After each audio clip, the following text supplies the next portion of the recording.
தமிழர்களுக்கு தமிழ்நாடு, தெலுங்கர்களுக்கு ஆந்திரா, கன்னடர்களுக்கு கன்னடம், குஜராத்திகளுக்கு குஜராத் என்று மாநிலங்கள் பிரிந்தால் சமஸ்கிருதம் தான் என் தாய்மொழி என்று சொல்லுகிறவனுக்கு ஏது மாநிலம், எங்கே நாடு?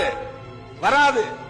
ஆகவே மொழிவழி தேசியம் வளரக்கூடாது என்பதுதான் இந்துத்துவ செயல் திட்டம், அதுதான் பிராமண செயல் திட்டம், அதுதான் RSS உள்ளிட்ட சங் பரிவார்களின் அல்டிமேட் செயல் திட்டம், அதி உச்சமான செயல் திட்டம்.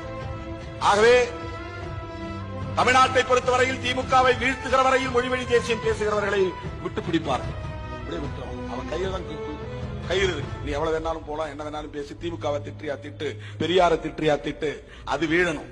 அவனுக்கு இங்க இருந்த the fragmentation of vote bank, வாக்கு வங்கி சிதறடிக்கும், அது ஒரு ஸ்ட்ராட்டஜி. அவன் யார் வந்தாலும் நீ கட்சி ஆரம்பி. தமிழ்நாட்டில் நடிகர்களை காட்டினா ஓட்டை பிரிக்க முடியும்.